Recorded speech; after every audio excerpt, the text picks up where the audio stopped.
Vamos a estudiar derivación implícita. Miremos el siguiente teorema. Supongamos que tenemos omega, un subconjunto de Rn más m, de R a la n más m, un conjunto abierto, sea por ejemplo f una función que va de omega en Rm, que sea continua y con primeras derivadas parciales continuas, f que pertenece a C1 de omega en Rm. Sea además AB un punto en Rn más m, lo que significa que A está en Rn y B está en Rm, de modo que si f de A, B es igual a 0 y la derivada con respecto a la segunda variable, y, es decir aquí, con respecto a y, es invertible, así como espero que me estén siguiendo, entonces existe una función g que va de W subconjunto de Rn a Rm, permítanme escribo bien acá, a Rm, de modo que a cada x le asigna un y igual a g de x. Tal que f de x, g de x es igual a 0 para todo x en W y g de a, b, g de a es igual a b. Y además se cumple, y esto es lo más importante, que la derivada de g de x, es decir, la derivada de y, porque y es igual a g de x, la derivada de y de la función g de x es igual a menos la inversa de la derivada de y de f de xy multiplicada por la derivada con respecto a x de la función f de xy. Esto es importante, ¿no? Para que una función, pensemos en una situación, lo que nos quiere decir el teorema, es decir, en una ecuación de la forma g de xy igual a 0, si ustedes quieren despejar y en función de x, y como una función de x, por ejemplo, entonces, ¿qué condiciones se deben cumplir? Y es que la derivada con respecto a la segunda variable de la función f sea invertible y además que se anule en un punto, ¿no? Sea 0 en un punto. Vamos a analizar, para ilustrar, un caso ya conocido por todos. Preguntémonos si es posible despejar de y de x en la ecuación x cuadrado más y cuadrado igual a 1. Entonces, a esta pregunta todo el mundo responde positivamente. Dice, claro, porque si ustedes escriben x cuadrado más y cuadrado igual a 1, eso implicaría que y cuadrado es 1 menos x cuadrado. Y eso implicaría que y es la raíz de 1 menos x cuadrado. Y entonces calculan la derivada de y de x, es la derivada interna menos 2x sobre 2 veces la raíz sobre 2 raíz de 1 menos x cuadrado. Recuerden que la derivada de una raíz, recuerden que raíz de u' es u' sobre 2 raíz de u. Y esa es la fórmula que estoy aplicando acá. ¿Ok? Siendo u igual a 1 menos x cuadrado. ¿Listo? Entonces miren que aquí cancelamos y nos queda x sobre raíz de 1 menos x cuadrado. Nos quedó x sobre raíz de 1 menos x cuadrado. Cambiamos de página. Nos queda x, es decir, de y de x es menos x sobre la raíz de 1 menos x cuadrado. Pero si regresamos, nos damos cuenta que 1 menos x cuadrado raíz es y. Entonces, es decir, que de y de x es menos x sobre y. Bien, regresemos entonces a la situación. ¿Es posible despejar de y de x en la ecuación? Entonces, cuando a nosotros nos mencionan de y de x, ya estamos dando por sentado que y depende de x. Es decir, al calcular de y de x, estamos dando por sentado que y depende de x. Y claro, ustedes dicen, sí, en efecto, miren, yo puedo expresar a y como una función de x en esta ecuación. Y igual a la raíz de 1 menos x cuadrado. Pero supongamos que el problema se vuelve más complejo y no sea posible usar métodos algebraicos para despejar y en términos de x. Entonces, ¿cómo sabemos nosotros si esto es posible? Si de y de x es posible. En el curso de cálculo diferencial, lo que hacían era lo siguiente.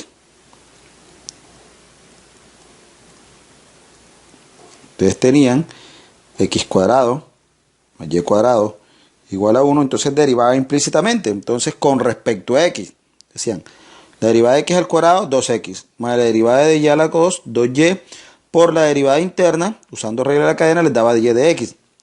Y ahí viene un problema, y es que, ¿por qué escribimos dy de x? ¿Acaso ya sabemos que y depende de x? Y para decir que y depende de x es porque existe una función y igual a g de x. Entonces, este procedimiento tiene sus fallas. Entonces, igual el resultado es el mismo, porque aquí despejamos 2y por dy de x igual a menos 2x, pasamos el 2y a dividir y nos queda que dy de x es menos 2x sobre 2y y la respuesta es dy de x igual a menos x sobre y. Y noten que es la misma respuesta que teníamos. Profe, pero si el procedimiento funciona, ¿por qué usted dice que tiene falla? Claro, en ambos procedimientos, salvo en el primero que se hizo el despeje, se está admitiendo al calcular de y de x que ya y depende de x. Y eso no lo dice en ninguna parte del enunciado. ¿Sí? Eso no lo dice en ninguna parte del enunciado. Entonces vamos a ver cómo resolvemos el asunto usando el teorema de la función implícita. Entonces lo que tenemos es x cuadrado más y cuadrado igual a 1. Yo puedo despejar de aquí y nos quedaría que x cuadrado más y cuadrado menos 1 igual a 0. ¿Listo? Entonces tengo una ecuación que tiene dos variables. ¿Listo? Entonces voy a definir una función, sea f, que va de R2 y tomo R2 porque tiene dos variables, a R y tomo R porque tiene una sola ecuación. Tal que a cada xy le asigna un f de xy dado por x cuadrado más y cuadrado menos 1. Es decir, me fundamento en esta ecuación. ¿Listo? Entonces ya tengo la función que mencionan acá en el teorema de la función implícita, ¿no? Ya tengo esa función. Ahora necesito saber si esa función es continua y con primeras derivadas continuas. Y en efecto, ¿no? Esa función es continua y sus primeras derivadas son continuas porque se trata de un polinomio. Bien, ahora necesito la otra condición y es que esa función exista un punto en R a la 2, porque aquí n y m valen 1, en el que la función se anule. Y en efecto, ¿no? Como yo he definido f de xy como x cuadrado más y cuadrado menos 1, vamos a encontrar que x cuadrado más y cuadrado menos 1 igual a 0. Entonces va a existir un punto, obviamente, que existe x, y en R2, tal que f de xy es igual a 0. Obviamente porque ya lo tenemos acá arriba, ¿no? Lo tenemos que x cuadrado más y cuadrado menos 1 igual a 0 y así fue que definimos f de xy. Listo, ahora ¿qué necesito? La tercera condición, y es que la derivada con respecto a la segunda variable sea invertible, ¿no? La derivada con respecto a la segunda variable sea invertible. Entonces la derivada con respecto a la segunda variable es la derivada de f con respecto a y. Entonces, ahora de f de y es 2y, ¿no? ¿Eso es invertible? ¿Qué significa que es invertible? Como esto es un número real, recuerde que si a pertenece a r, el inverso de r es 1 sobre a, ¿no? Ese es a a la menos 1. Y solamente es invertible si a es distinto de 0. ¿Ok? Eso es invertible para a distinto de 0. Luego, invertible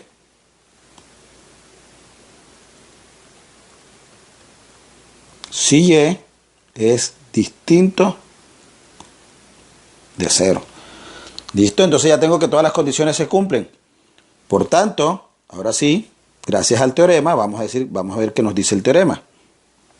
El teorema nos dice que si se cumplen todas estas condiciones, que la función es continua, tiene primera derivada continua, se anula en un punto y es invertible en ese punto, entonces existe una función g, mírenlo aquí, existe una función g que va de Rn a Rm. En el ejemplo que nosotros tenemos, n y m son 1, ¿no? Entonces sería que va de R a R, de manera que Y igual a G de X. Entonces, vamos a regresarnos.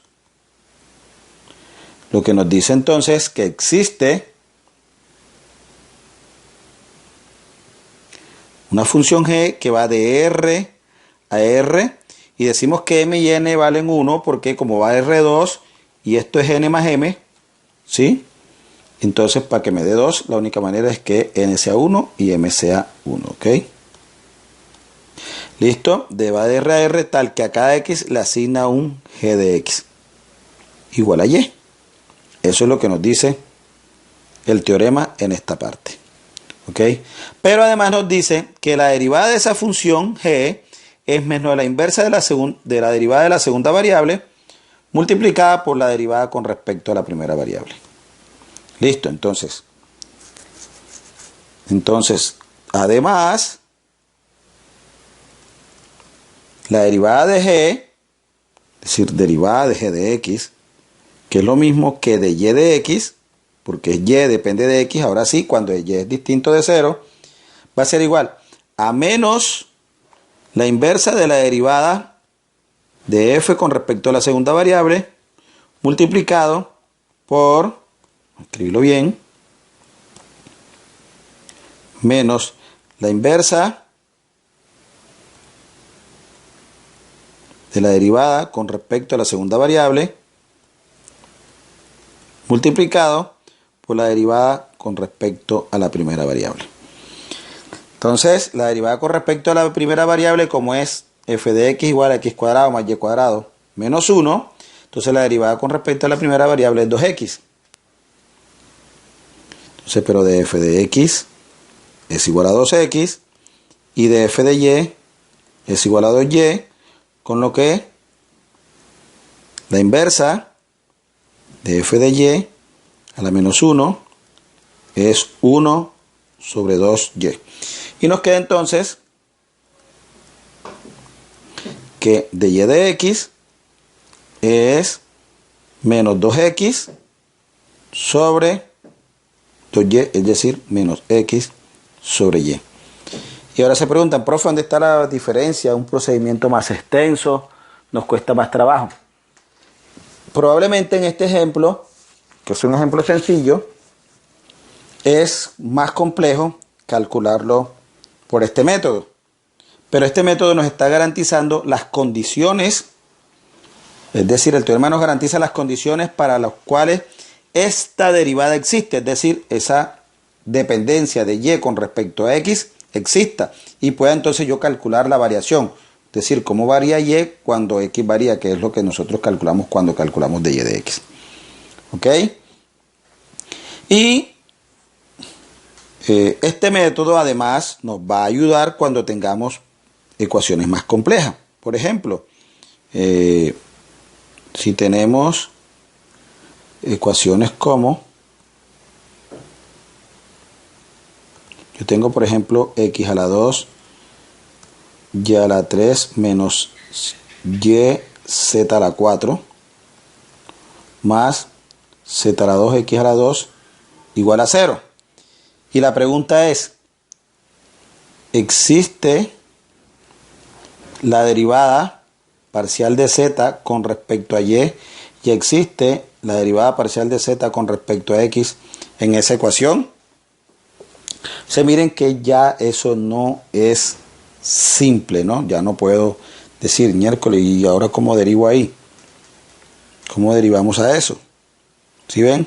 Entonces definir la función que me representa la ecuación y mirar si se cumplen las condiciones del teorema de la función implícita sería de gran utilidad. Nos ayudaría mucho. Por ejemplo, veámoslo. Vamos a hacer el ejercicio de una vez. Veámoslo. Miren que aquí tenemos x, y y z. Tenemos tres variables. Entonces yo voy a definir una función que va f, que va de r a la 3, a, como hay una sola ecuación, r. Entonces recuerden que va de Rn más m a Rm. Por lo tanto esto es n más m y aquí m. Es decir, m es 1, por lo tanto n es 2. Tengamos eso presente de una vez. N es igual a 2 y m es igual a 1. ¿Ok? porque va de Rn más m a Rm. Entonces las variables son x, y, z. Como estoy preguntándome por la derivada con respecto a y, de z con respecto a y de z con respecto a x, significa que x y y son las variables independientes y z es la posible variable dependiente. De manera que le asignamos un f de x, y, z dado por. Y escribimos la ecuación. Entonces x a la 2, y a la 3, menos y, z a la 4, más z a la 2, x a la 2. ¿Listo? Entonces nos preguntamos por la continuidad. Efectivamente es un polinomio, es continua. Y sus derivadas, como es un polinomio también, entonces son continuas. La continuidad de la función y la continuidad de las derivadas. Y además que se anule, y como lo he tomado, miren que eso dice que es igual a 0 y esta ecuación son igualitas. Entonces vamos a encontrar un punto x, y, z donde esto se anula. Listo. ¿Qué es lo que nos hace falta mirar? Es decir, es obvio que existe x, y, z en R3 tal que f de x, y, z me da 0, ¿no? Por la misma forma como definimos la función. Listo, entonces ¿qué necesitamos mirar? Que la derivada de f con respecto a z sea diferente de 0, esa es la única manera de que sea invertible, ¿no? Entonces miramos las condiciones. Vamos a añadir una pantalla. Y entonces tendríamos que de f de z es igual, entonces vamos a mirar. Derivamos a f con respecto a z. Aquí da 0.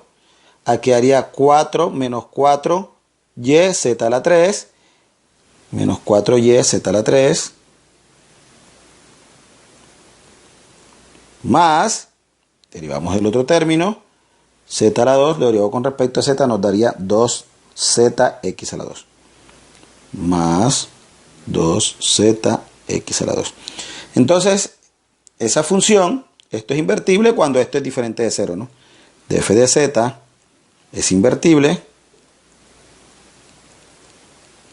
si 2z, vamos a ordenarlo, positivo primero, 2zx a la 2 menos 4y z a la 3 es distinto de 0. Y bajo esas condiciones,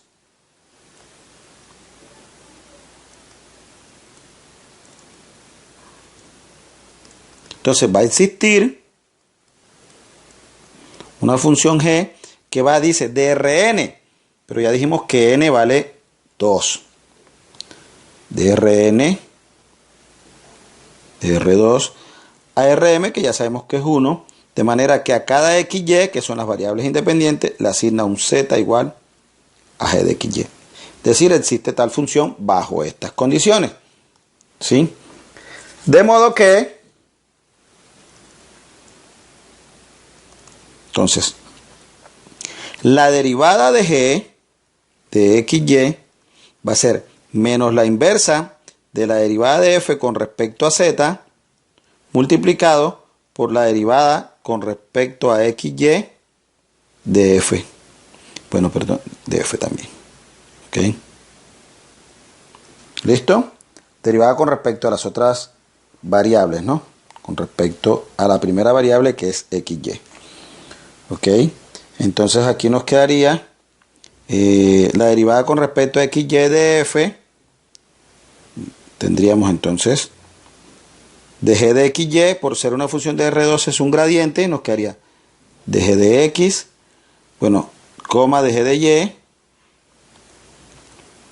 debe ser igual a menos la inversa, menos de f de z, a la menos 1, por la derivada con respecto a la primera variable que ya sabemos, a las primeras variables que ya sabemos que es de f de x, coma de f de y.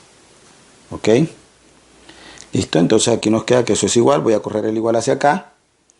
La derivada con respecto a z, que es esto que está aquí, perdón, aquí. Entonces sería, el inverso sería menos 1 sobre 2zx cuadrado menos 4y z al cubo, lo he ordenado, por df de x, coma df de y. Entonces falta calcular df de x, que es, entonces nos vamos para la función, derivamos aquí respecto a x. Derivamos ahí respecto a x y nos daría 2xy a la 3 más 2xz a la 2. Es decir, 2xy a la 3 más 2xz a la 2. Y nos falta df de y, que es, derivamos aquí respecto a y nuevamente. Entonces sería 3x a la 2 y a la 2 menos z a la 4.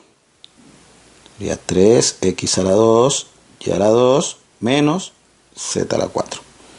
¿Listo? Entonces por igualdad de vectores, recuerden, dg de x, que es lo mismo que z de x, ¿no? Nos queda que de z de x, la igualdad de la primera componente. Permítanme, corremos esos valores un poquito hacia abajo para hacerles escribir algo que es importante. Corremos aquí, nos va a quedar entonces que eso va a ser menos 1 sobre 2zx cuadrado menos 4yz a la 3 por df de x,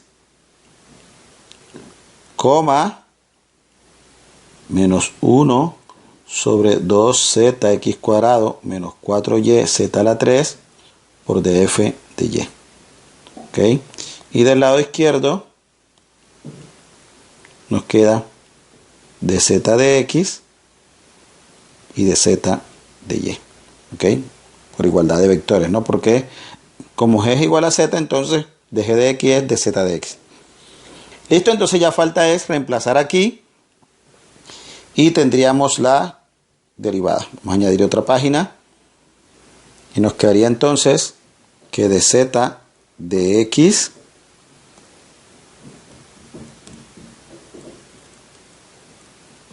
es menos,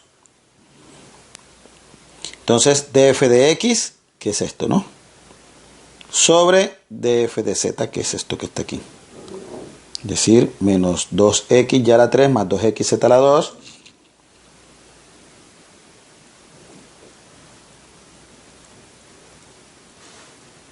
Sobre, se nos queda 2zx a la 2 menos 4yz a la 3.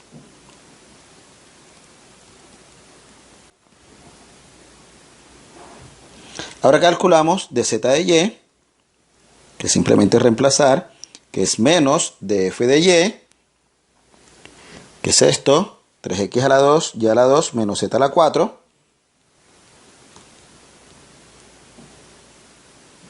x a la 2, y a la 2, menos z a la 4, sobre el mismo término, que era df de z, que es 2zx al cuadrado, menos 4yz a la 3.